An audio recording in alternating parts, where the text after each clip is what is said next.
Good evening, everyone. Good evening. Welcome. Should I talk a little bit louder, or should I let you talk longer? It's a very exciting night. Everyone hear me okay now? Great.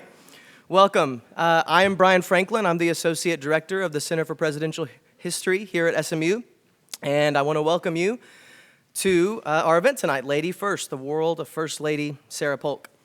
I want to start by thanking the George W. Bush Presidential Library and Museum. They've been our longtime partners on many of the events that we've hosted here for years, and we're very glad for it.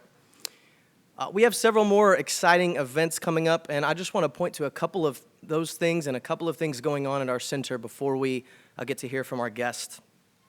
Our next event, for which registration will start tomorrow, I believe, is on an explosive combination of topics. We'll be welcoming Darren Dochuk of the University of Notre Dame to speak about his new book, Anointed with Oil, How Christianity and Crude Made Modern America.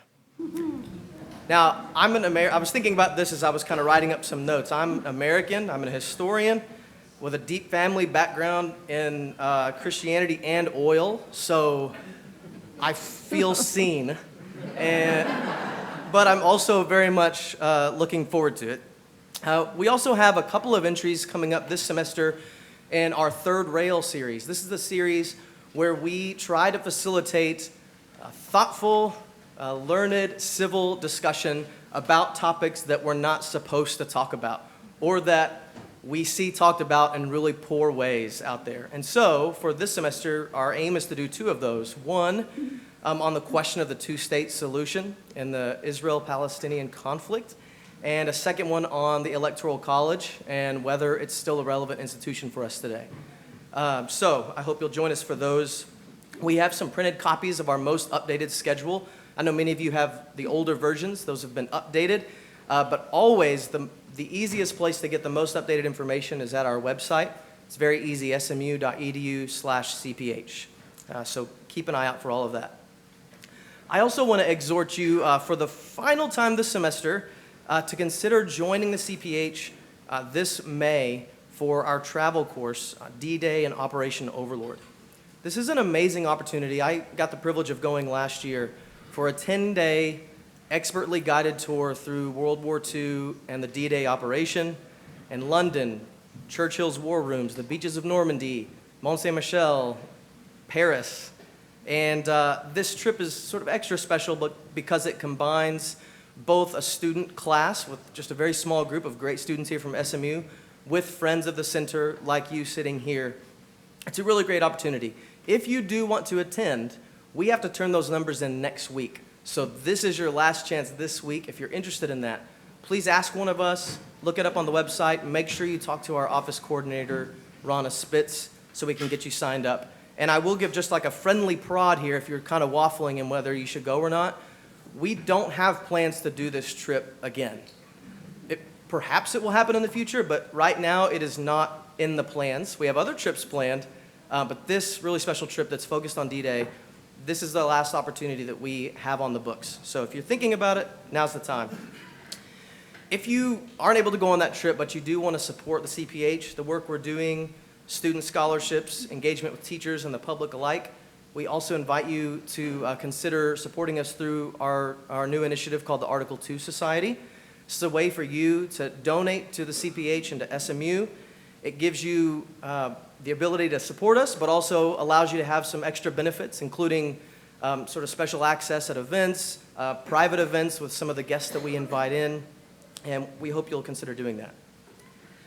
Now, it is my pleasure to introduce our guest for tonight, Dr. Amy Greenberg, the George Winfrey Professor of American History at Penn State University. Now, Dr. Greenberg is one of those handful of scholars that we all watch, and when their new book comes out, we say something like, well, that's the new definitive work on that. It was the case for her book, Manifest Manhood in the Antebellum American Empire. It's like, well, that's the book on Manifest Destiny. And for her page-turning, really great book called A Wicked War. That came out, and everyone's like, well, that's the book on the Mexican War. And I bet every grad student here is probably was nodding, yep, we get to read that in our seminars. And now we're all going to say the same thing about her new book, Lady First, The World of First Lady Sarah Polk. Well, and actually this is true in more than one reason, in more than one way. That is the book on Sarah Polk. But it's also going to be the book to think about the presidency of Polk and that relationship, and kind of a fresh look at a first lady that we haven't thought about before very much. Now, if you've been with us for a while and you have a really good memory, you may remember that Dr. Greenberg was actually here with us 6 years ago to share with us her kind of freshest research on this topic in a talk entitled Mr. and Mrs. Polk's War. And that early labor has now come to fruition. You can find it in two forms. One, in a book that you can purchase and read and get all the great details that you won't get. But secondly, by being here and getting to hear this talk. So if you will join me, please, in welcoming Dr. Amy Greenberg.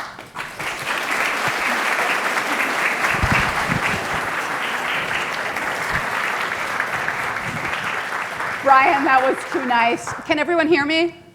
Okay, so Brian didn't quite tell you the whole story. This is the only book on Sarah Polk. So it is literally the last word on Sarah Polk because it's the only word on Sarah Polk. And one of the reasons that I wrote it is when I was writing my last book on the US-Mexico War, I learned all this stuff about this powerful first lady who was helping run and organize and get support for the US-Mexico War, and there was nothing written about her. Generally, when people write about first ladies, everybody knows who the important and powerful first ladies were, right? We know Eleanor Roosevelt, we know Hillary Clinton, some people know about Abigail Adams, but the general take on it, if you read presidential history, is that in between Abigail Adams and Mary Todd Lincoln, there's no powerful first ladies. It's a period when one of the foremost historians of presidential politics said these were absent or silent first ladies. And in some cases, that's true. A couple of the first ladies either never showed up in the White House, or their husbands died too quickly for anything to happen, or like poor Jane Pierce, who saw her son die right before her eyes in a carriage wreck, she basically became so depressed she couldn't entertain. So we do have a lot of evidence that there were these first ladies who did nothing, but Sarah Polk wasn't one of them. And the reason that I thought she was worth writing a book about is that I think that her experience, her world as I call it, reveals a way in which women, before they could vote, could exercise power if they were rich and well-connected, and they could exercise power in a way that didn't threaten men, even men who were totally invested in hierarchy. So the thing about Sarah Polk is she is married to James K. Polk, who is a Democrat of the strictest order. Back when being a Democrat meant that you believed in hierarchy. You supported slavery. You believed that men, by God's will, were supposed to lord over women. You believed that white people were superior to non-white people, and that all of this stuff was foreordained by God. You believed in small government. Nobody in the Democratic Party is a supporter of the early women's rights movement. And some of you may remember the Seneca Falls Declaration of Sentiments, and the Seneca Falls meeting takes place in 1848, the same year that Sarah Polk is First Lady. We remember the Seneca Falls meeting, but we don't remember the woman who behind the scenes was exercising remarkable amounts of power in her very quiet, very conservative, very hierarchical way. Her hierarchy that she believed in was about the same as the belief in the male belief in hierarchy that her husband and her brothers and all of her friends shared, except that it didn't apply to her. So, no, and it's funny, right? But there's a way in which women like Sarah Polk were able to be deferential and give lip service to the idea that men were superior to women, while at the same time just ignoring that. And everybody goes along with it because they're special. So let me tell you about why Sarah Polk is special. Here's my book, by the way. What a great book. Here's Sarah Polk in the Currier and Ives drawing of her. You guys will see this again. But for right now, I can just tell you, looking at it, you guys can see she's not a pretty woman. She's not a decorative woman. She's not a delicate woman. She looks substantial, serious. She looks like she knows what she's doing. And that was pretty much who she was. Okay, here's the first known picture we have of Sarah Polk. This was actually painted right after her marriage when she was 20 years old. So Sarah Polk, she was born in Murfreesboro, or near Murfreesboro, Tennessee in 1803. This was very much on the frontier in Tennessee. Her father was a very interesting character. If you read my book, you will find out some fascinating details, like how he killed a man in a duel, and the judge in the trial was Andrew Jackson, and he just got off with having an M branded on his hand. And then he went on to become postmaster of the town that he lived in. So interesting mores in frontier Tennessee at this time period. Sarah's family, just like pretty much everybody else who moved to what we think of now as Middle Tennessee, they were all moving from North Carolina, and they were bringing slaves. And they were moving onto land that had just been taken, in this case from the Choctaw, and bringing slaves and starting to grow crops with their slaves. And Sarah's family was like that. James Polk's family, the family that she will marry, was like that. In a religious terms, this area is what you would call old school Presbyterian in terms of people believing in a really old school, almost puritanical vision of religion and about God being unknowable. This is not an area which at this time was amenable or interested in evangelical religion. It's not particularly evangelical. It's very conservative, serious area. Sarah was the third of 4 children who lived past infancy. She had 1 sister and 2 brothers. And her father, who we know much more about her father than we do about her mother, because anybody who studies women in this time period will tell you there just isn't a lot about them. It's very hard to research them. People don't talk about them a lot. They don't leave papers. They change their names when they get married. It's difficult to follow them. So I actually only know about Sarah's mother through secondhand things that other people said. Like, for instance, her brother will write her and say, oh, mom says this or that. There were complaints that her mother was not very nice to the enslaved people who worked for her, and we know that her mother was conservative, but other than that, and very religious, we don't know a lot. Her father we know a ton about. And her father, he was a lot of contradictions. Like I said, he had killed somebody. He was a slave owner. He was very lucky in his investments. So in this time period, the way that people generally got rich, besides growing crops with slaves, was land speculation. So the idea was that as the frontier was opened up by treaties being signed with Indians or wars being fought with Indians, people would buy up that land quickly, and then they would resell it at a profit. And he did this very, very well. He never lost a lot of money. He got really rich really quickly. And he had, for the time, a very enlightened view about women's education. And this is really one of the first things that shaped Sarah Polk. Her father, at great expense, sent her and her sister over the mountains to North Carolina to go to the Salem Women's Academy, which was the finest school for women anywhere in the United States. People in New England thought their schools for women were better, but they weren't. Salem was the best. The curriculum at Salem was identical to the curriculum at, what was it called? It was called the North Carolina College at that time. It was what later became UNC, with the exception of the fact that at the North Carolina College, the boys studied Greek and Latin, and at Salem Women's Academy, they studied needlework and music. But, which you guys are laughing about, but actually at the time, knowing needlework and music was about as useful as knowing Latin and Greek. Like, nobody's literally, translating the classics. It's basically a way to show that you're educated, so it's a way to kind of show off. And you can see that a lot when you look at congressional documents. Like, congressmen will get up and they'll give a speech and they'll throw in some Greek, and then everybody will be like, wow, the guy knows Greek, that's cool. Henry Clay He never learned Greek, and he was always really embarrassed about it. So, and needlework and music are the same thing for women. But other than that, they're all reading the same math books, the same works of history, although I believe there are more works written by women in the Salem Library. Sarah goes there, and she gets an education that prepares her for the rest of her life. She comes home. Her father dies when she is only 16. She goes back home. She inherits 10 slaves, which is a huge amount of property for a young woman.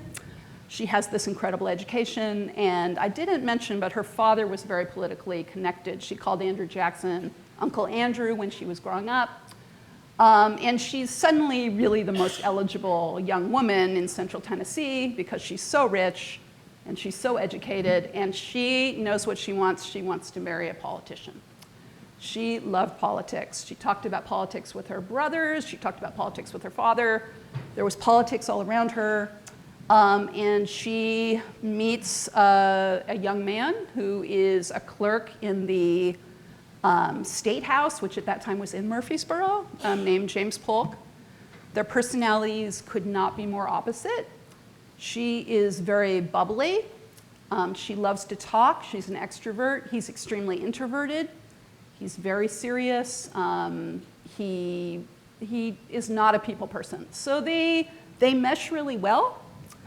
And he later said that she made him promise that she would only marry him if he would run for Congress.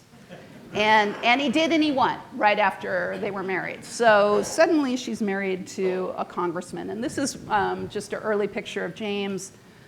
This is a picture of him when he was Speaker of the House of Representatives. But I haven't really gotten to that yet. So she is 20 years old when she gets married. She moves to Columbia, which was where his family lives. And she moves into a house right across the street from her mother-in-law. And her mother-in-law is this very impressive, powerful figure who is very happy to run the household for everybody.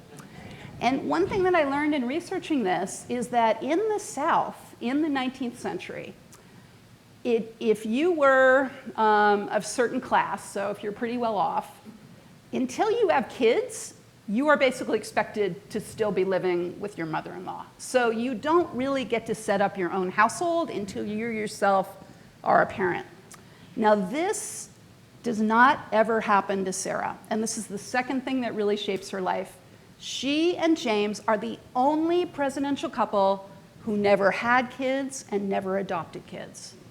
Every other childless president adopted a child.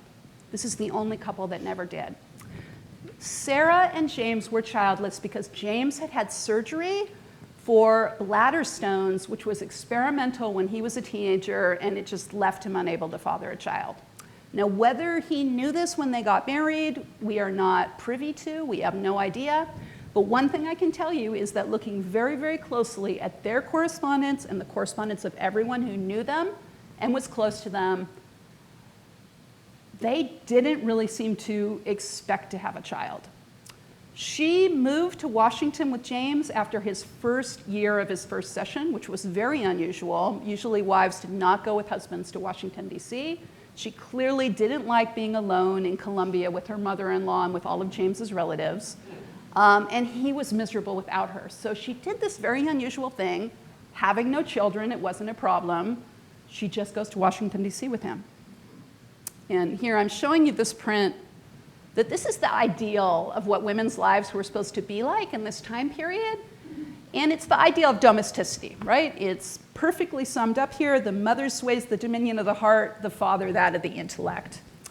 The interesting thing about James and Sarah's marriage is it wasn't like this at all. And when I first started researching Sarah, I came at it from the perspective of looking at her in the White House and seeing how much power she had.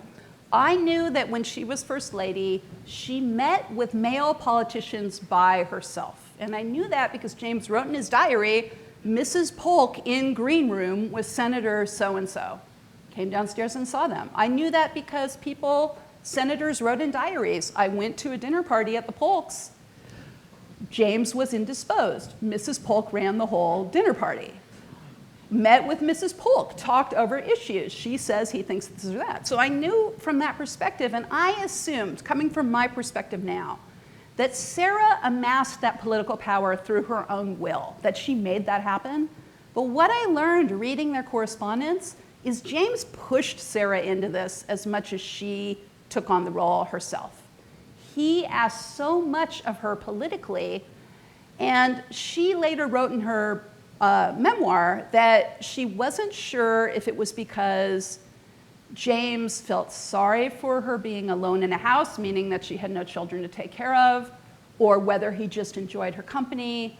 Having read a lot of James K. Polk's correspondence, I think he was kind of a control freak. And the way that that played out was that he saw Sarah not in terms of being a person who had limitations due to her sex, but as his helpmate, and that it was her job to help him do what he needed to do for them both to get ahead. So some of the things that she did that were most unusual, for instance, she read all of the news for him and told him what he should read. That was something that he specifically asked her to do. So once they're in Washington together, they establish a pattern, and the pattern is that Sarah is in charge of political entertaining, and that is entertaining. This is basically a model set by Dolly Madison, who becomes Sarah's really good friend when she's in Washington. And that model is that the wife holds parties and dinners where she invites specific politicians so that they can be lobbied in terms of political issues. This was a big deal in the 19th century because the floor of Congress was a very bad place to get any work done. The acoustics in Congress were terrible. A lot of senators and congressmen drank at their desks. A lot of people were sleeping. Some people didn't show up. Remember, there's no air conditioning then, so sometimes it's incredibly hot. So for deals to be made, they need to be made outside the actual congressional area, and the private realm becomes a place where that happens. Sarah is extremely lucky in that about 8 years into James being in Congress, he gets made Speaker of the House of Representatives because his patron, Andrew Jackson, is president. And when that happens, Sarah takes extra rooms in the boarding house where she's living, specifically for entertaining. Sarah is an interesting person in that most of her life, she never had her own household. So she went straight from living in her mother's house to living in this house that her mother-in-law is running to living in a boarding house in Washington, D.C. From there, she goes back to Tennessee and he becomes governor for a couple terms. Again, she's not really running a house. So she focuses her energy on entertaining in order to lobby politicians. She took rooms in the boarding house that was preferred by the Supreme Court, specifically in order to cultivate the Supreme Court members, which he does so well that when James leaves Congress in order to go back to Tennessee to run for governor, a Supreme Court justice writes a poem in her honor, talking about her playful mind. And she does all this extremely well. At the same time, she's working with James as first what I would call his campaign coordinator. Whenever he runs for Congress and later when he runs for governor, she is in charge of getting all the communication, sending all the communication out, taking his orders and conveying it to people either around the congressional district or when he runs for governor around the whole area. And she also becomes his personal secretary. So they're really working as a unit. James is repeatedly, when he's away campaigning, writing her letters saying, please talk to A, B, and C men and find out what you can learn about what's happening in the campaign. Or will you please go talk to this person and convey to them that this thing needs to happen. Sarah becomes very close personal friends with a couple key Democratic politicians in this time period. One is a Supreme Court Justice, John Catron, and another one is a congressman from Tennessee named Aaron Brown. And both of these men write Sarah letters that say either directly or in so many words, you do not need to share the contents of this letter with the Colonel. They all call him the Colonel, James. Or the Colonel will not want to hear about this. And so and they're very gossipy. That's the other thing. James was, if you, again, look at this picture. The model here is that the woman has the dominion of the heart, and she's very loving and moral. Sarah always said, and I think it was true, that James was much more moral than she was. He was the upright person. He would critique her all the time for saying unkind things about people. There's a lot of bad things you can say about James K. Polk, but he was really, really morally upright. His own code of morality, like he bought and sold children into slavery, that worked in his morality, so it was okay, but he didn't like to speak ill about people. He was just really a very straight-laced person, and Sarah wasn't, and some of their friends weren't either. So lots of gossipy letters that kind of reveal the way in which what we think of as gossip is actually politics. So one reason why people have thought women were not involved in politics so much is that they have read women's discussion of political matters as gossip. So talking about the character of a politician as opposed to what they actually believe. This is all very familiar to us now, right? Because we live in a period of 24-hour news and everybody talking about the characters of politicians. But if you think for a moment, like one of the craziest things about the 1850s, in my opinion, is that the leaders of the Democratic Party gossiped to each other about how James Buchanan and his male partner were Siamese twins, which was code for gay.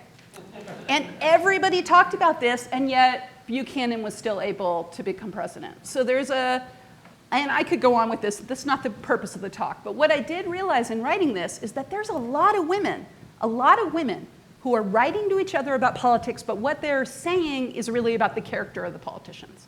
But it's really political discussions. They're just putting it in different forms than the men are, but some of the men like to talk about politics that way too. So it was a lot of fun to read these letters. But this is not Sarah Polk right here.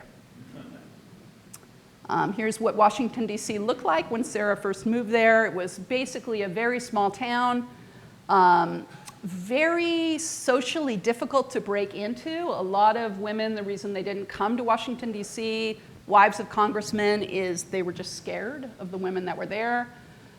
Sarah had no problem with any of these women. She was the first lady who was a Westerner, and people wanted to kind of put her down for that or act like she didn't have good manners or she wasn't educated, but she never failed to impress people. She came out in her garb and she just was who she was, and she had this incredible education, and she blew everybody away. So a lot of very, what I would call snooty women, they would write in their diary after meeting her, yeah, I was pretty impressed. I was pretty impressed by her. She knows what she's doing. This is what most people in Washington, D.C. lived in boarding houses, and this is what one looked like. And here is the couple together. So I've already told you about the presidency. If you read the book, you're going to learn a lot more about it.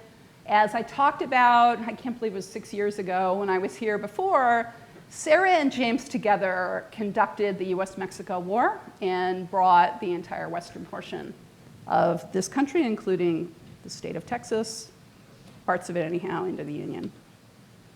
And here's a portrait of Sarah from her presidency.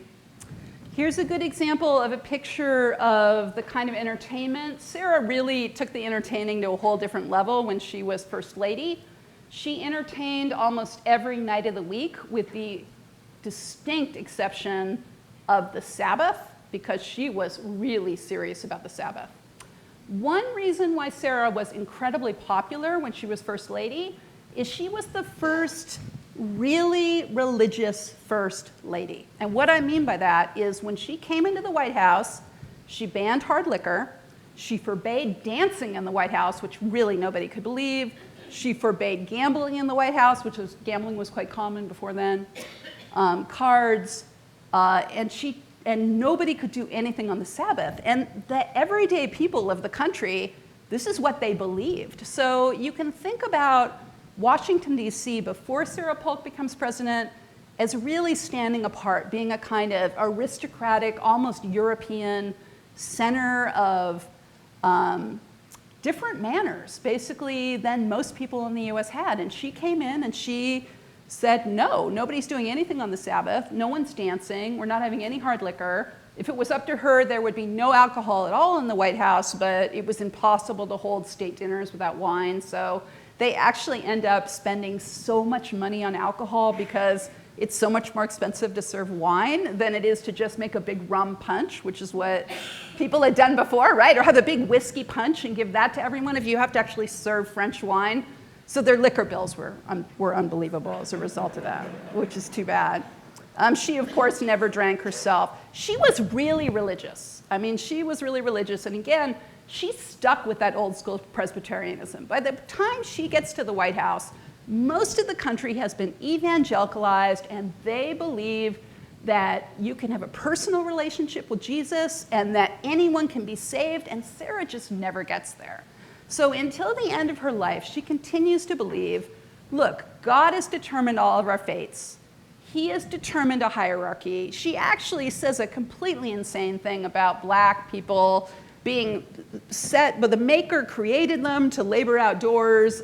Her belief system is very, very serious and conservative. She is not a supporter of women's rights because she thinks that that wasn't God's intention. And yet, she does whatever she wants, and nobody says anything about it.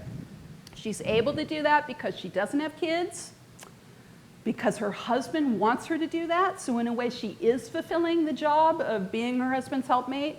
And because people like her. This is I would say this is the third most important Sarah Polk element of making her who she was. One was the education, and I should probably add money to that too. Second one was that she married a man who very much wanted a partner and was not bound up in any ideas of women's inferiority. In fact, James had a whole bunch of siblings, and most of them fell on bad times, hard times. They died and they were widowed, and so he's always dispensing advice, although he was the oldest, to all of his siblings. And he has one sister in particular, and he writes her and he basically warns her about letting her children have access to her money. And so basically he has ideas about women's property rights, which are kind of, I would say, more sophisticated and liberal than her ideas are. But in any case, he likes her the way she is. The third thing that makes Sarah Polk the most powerful woman in Washington is that nobody can stand James. And I'm not kidding. He was impossible. He was impossible. Nobody trusted him. Almost nobody liked him. And everybody liked Sarah. Everyone liked her. She was an amazing listener. This was her great skill. So she didn't talk a lot, but she made anyone that she was talking to feel like they were the most important person in the room and that she understood exactly what they said. She read the book of every author who came to the White House before they showed up, so she could converse with them about their book. And people never got over that. So even James's fiercest political enemies would say things like, oh, but I really like Sarah, or oh, Sarah's really great. So she was able to kind of take advantage of the fact that nobody liked James to become as powerful as she was. I just pulled my mic off. Okay. I am going to wrap it up, but let me talk to you a little bit about this photo first. So photography is basically invented right before the Polk presidency, and Sarah invited a daguerreotype artist into the White House. This is the first time photographs are made of the White House because she invited this newfangled artist in. And he took this photo here of what I like to call the White House family. Starting from the left, you have James Buchanan, Buchanan's niece Harriet Lane, Sarah's niece, Joanna, the cadaverous-looking Cave Johnson, Sarah and James in the front, and Dolly Madison is right to James's side. She's the blurry figure there. And then there's various other people, but I just want to bring your attention to poor Joanna, who's standing there next to Sarah. She doesn't look very happy. Some of the women in Washington describe Sarah's nieces as the sallow Tennessee nieces, is how they describe them.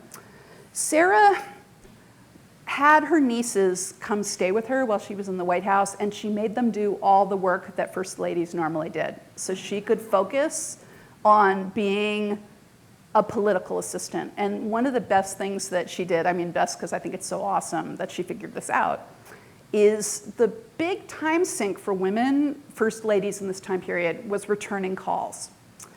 So a custom originates in Washington, D.C. is very small, and the first ladies buy into it when it's very small. And what happens is a woman will go to the White House or wherever, and she'll leave her card, and then the person who gets the card has to return the call on the other house. So already by the time of Dolly Madison, this is becoming an undealable burden. Like, she's getting so many calls from people that she has to return, but she puts up with it. And John Quincy Adams' wife, Louisa, actually says that she's thinking about killing herself because she can't deal with the number of calls that she has to make. Like, it's just, she can't do it. Like, she can start in the morning and return calls all day, and she'll come home and there'll be another pile of cards. So when Sarah gets into the White House, she has her nieces come and she just sends them off to return the calls. And the women in Washington revolt, and they're like, no, this isn't how you do it. And they go to Dolly and they say, like, she needs to return the calls on us. And Dolly says, oh, you know, she's much too busy, and Washington's too big now, we have to give this up. And that's the end of it. But so, you know, earlier scholars, when they wrote about the Polk presidency, they wrote about it from the perspective of feeling like they had to be sad that they didn't have kids. They had to. And they would point to the fact that the Polks had these nieces always staying with them as evidence that they were sad they didn't have kids. But when you read what the nieces write, they're like, I got up at 7 and I spent all day returning calls. Then I came home and Aunt Sarah made me hang out at this dinner party. I am exhausted.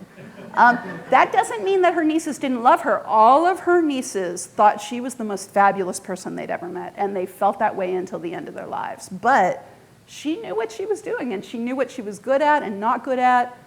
I also have to share with you, which I hinted at, that she never really ran her own house until later in her life. She was an abominable housekeeper. Thomas Hart Benton showed up for a dinner at the White House, and it was like an hour and a half after the dinner was supposed to be served. And he said, Mrs. Polk, wasn't dinner supposed to be an hour and a half ago? And she says, oh, Senator, you've lived in Washington long enough to know that the cook sets the time of dinner. And in another dinner party, there were no napkins on the table, and she apparently didn't notice there were no napkins on the table the whole time. So she's a very interesting character. About the childlessness, my personal feeling and my argument in the book is that they didn't want to have children. They had a lot of opportunities to adopt children, and they never did it. And I have never, in anything that I've read, come across a couple who were more devoted to each other than Sarah and James were, that were more completely engaged with each other to the point that if they were apart for 2 days, they were both miserable. And that was their union. This is really just a hint of what's in the book. You may find there actually is an entire half of Sarah's whole life takes place after she leaves the White House. And it's really fascinating.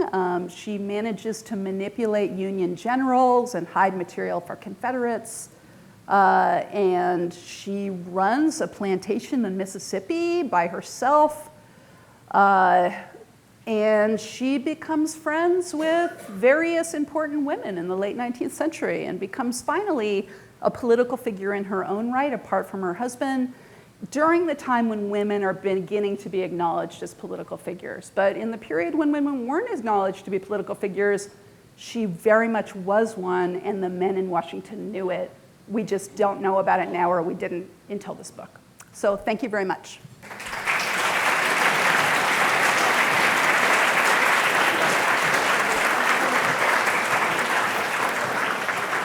All right, as is our custom, I want to invite you to stay for a few more minutes. We have 2 microphones, and we would love for you to ask some questions. There's all sorts of things I'm sure you're thinking.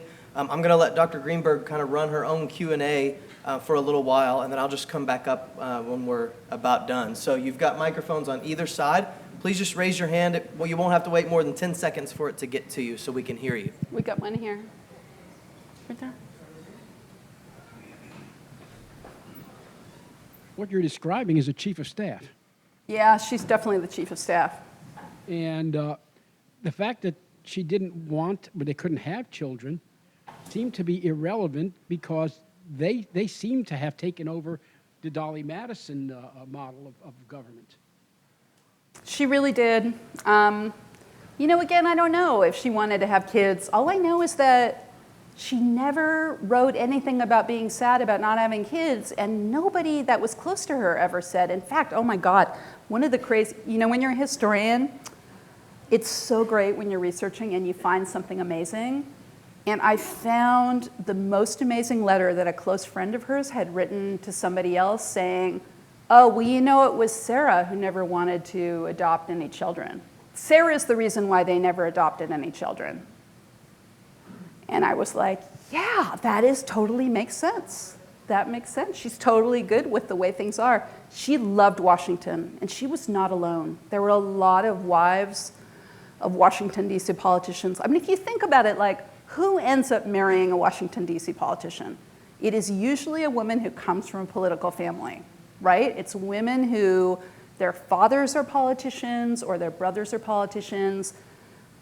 America is very political in this time and period, and this is who Sarah is. So there's a lot of women who would love to be in her position, who were happy to be in her position, who just couldn't because they had a bunch of kids they needed to take care of. You can't raise kids in a boarding house. Washington, D.C. is just not a good place in this time period to try and have a family. I was curious about her inheritance when her father died, but she had brothers. So was there a large estate? Was it split? Or well, that's great. So this wasn't totally crazy. I mean, primogeniture is kind of out the window by the time the American Revolution happens, but her dad splits the estate 4 ways. The oldest brother, I think, gets the house, but then everything else is split 4 ways. So it's a very big estate, and she ends up with a good portion of it. I mean, it's a huge dowry. Yeah? Your presentation was so good that I think all of us would like to go back in time and meet her. Oh, yes. Can I come? I'll come with you. If you could go back in time and meet her, what would be your burning questions for her? I'd want to ask her about the slavery, and I don't know quite what I would ask, but some of the hardest part of this book for me to deal with was her as a slave owner. She had, it's really challenging to think about slavery and to write about slavery and to read what people at the time thought about slavery. She had what seemed like kind of interesting relationships with the people she considered her people, and those are the people that she inherited from her father, so we can call them the Childress slaves. She started out Sarah Childress.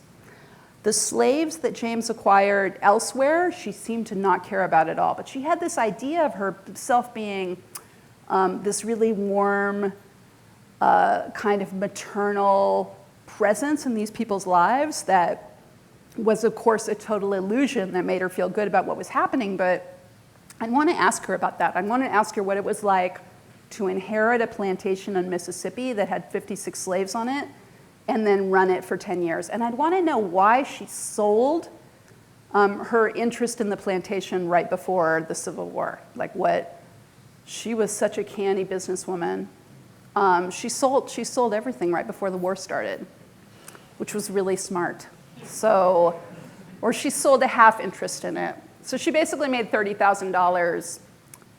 I'd also ask her about, James wrote in his will that he hoped that when she died, she would free all the slaves. So I'd want to ask her, did you think about freeing the slaves? Why did you sell all the slaves instead? But I probably wouldn't ask her any of those because it'd be uncomfortable.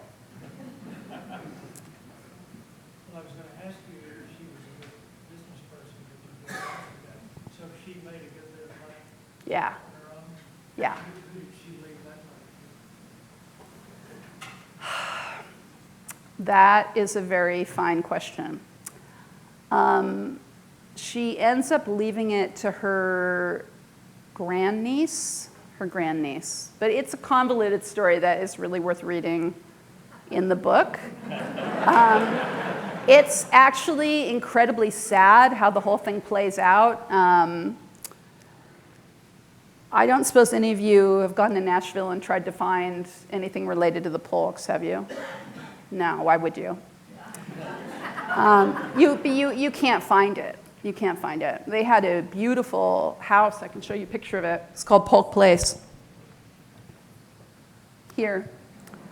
And it was right next to the Capitol building in Nashville, designed by the same architect. And it ends up being torn down. And that in the front there is James's crypt. James died 3 months after leaving office, and left his wife a widow at, I think, age 46 or something. She lived half of her life as a widow. And James leaves the house not to Sarah, but he leaves it to the Polk descendant with the best character. Like, I don't have the words right, but he tries to basically set up a perpetuity, which is illegal in Tennessee and probably the whole United States.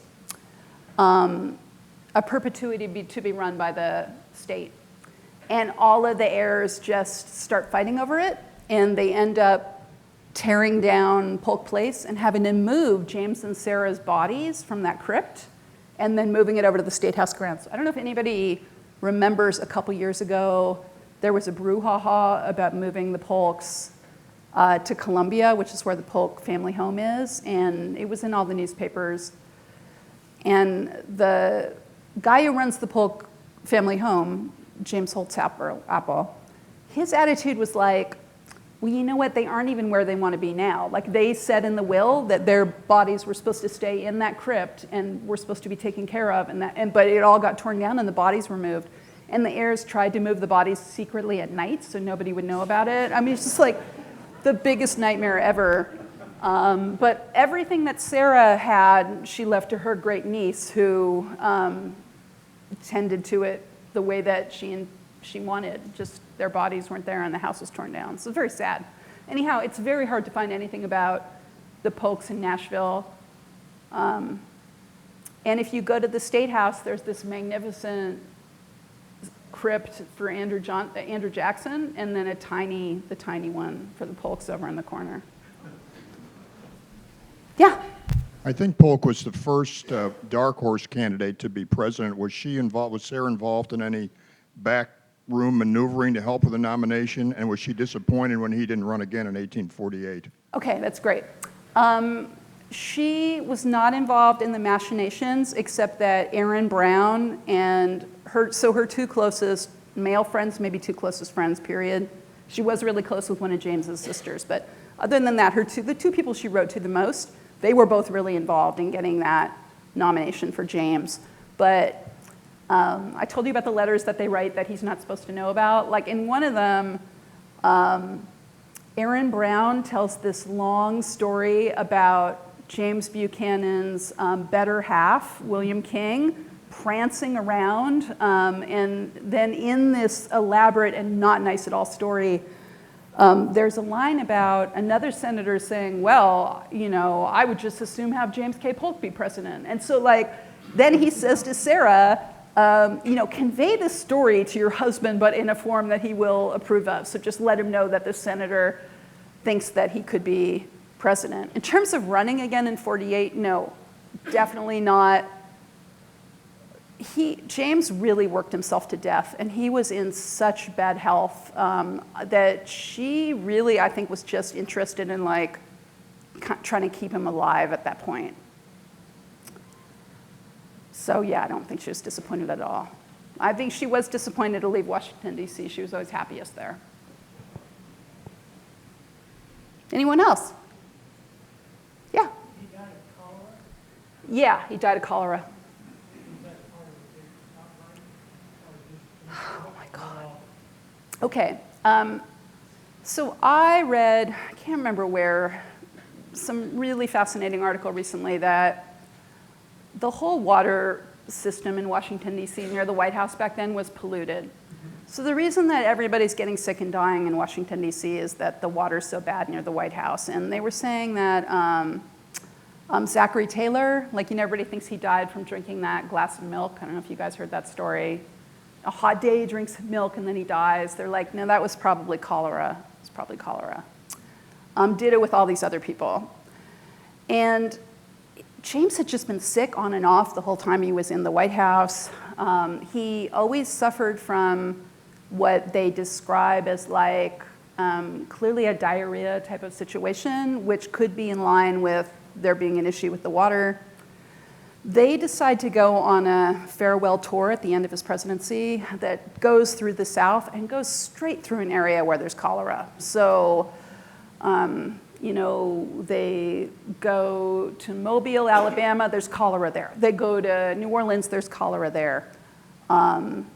So he's just being exposed to cholera everywhere that he goes, and his constitution just wasn't strong. So then when he gets back to Tennessee, there's cholera there. There's just cholera everywhere. And the thing about cholera is that, if you're of a strong constitution, you're probably going to be fine, but children and old people and people who are sick are not going to make it. And that was what happened. She died of old age. She was like 90. She was tough. She was like a tough, and I have to tell you guys this, like, people at the time always wrote about her being tall, but when you look at her dresses, she was so tiny. She wore, I think, a size 3.5 shoe. I mean, I think she was probably, I think we think 5'4" at the tallest, but the way she carried herself, also James was very short. People just said, oh, she's really tall. So, that gives you an idea, like, her presence. Because when I saw her dresses, I was like, good God, she was a tiny little thing, tiny.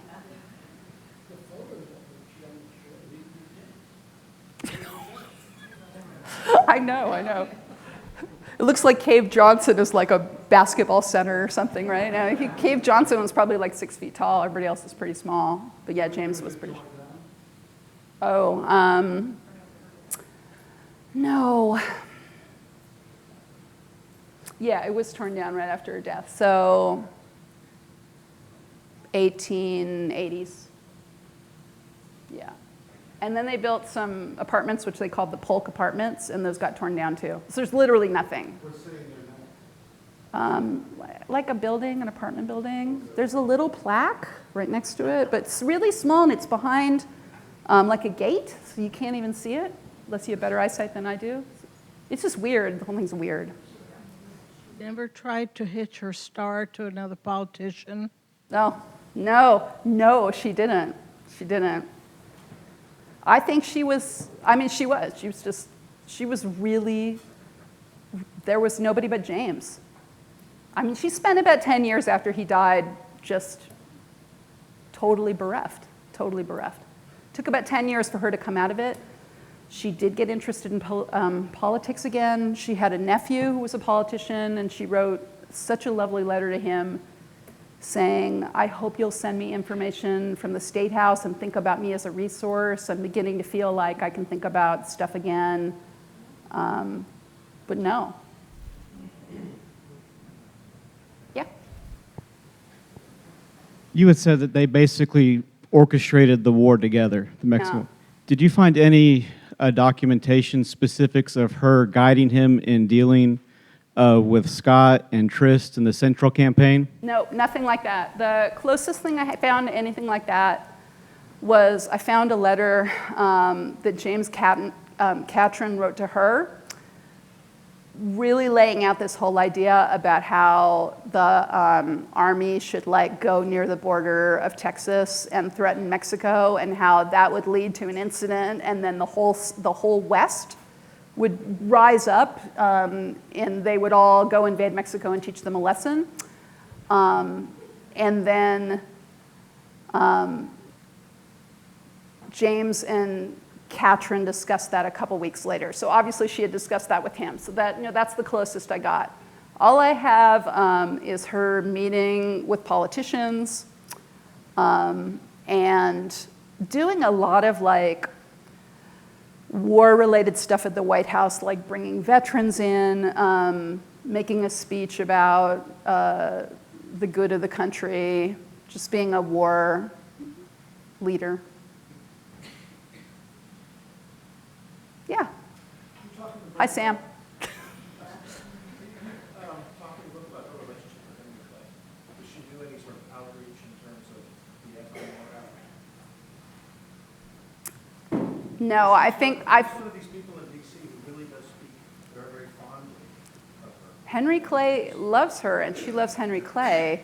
No, I mean, that she, it's almost the opposite. Like I read, well, okay, she would go visit the mothers and the widows of fallen soldiers to comfort them. But the anti-war press was not impressed by this, and they put her down a lot for that. One crazy thing that I found that Sarah did, do you guys know that James, he funded a Mormon regiment, and then the Mormon regiment went to Mexico, and then they went out to the Salt Lake? Basically, she raised money for the Mormons, Mormons were very, very despised at this time by people who weren't Mormons. And she put together a fund and raised money to help the Mormons. So both she and James were kind of, considering how conservative a lot of their views were, they really did seem to believe in freedom of conscience of religion. So James appointed Catholic priests to go down to Mexico to minister to the soldiers who were Catholic, because a big argument that the Mexican army was making to all the Catholic soldiers, and a lot of the soldiers were Catholics because immigrants in this period were overwhelmingly Catholic from Germany and Ireland. A big argument was like, why are you fighting against your religious brethren for a country that hates you? Because people didn't really like Catholics much either. And so she totally supported that, and then she supported the Mormons, which surprised me. But no, she was just full bore into like, I think she said, whatever helps our country is right and good.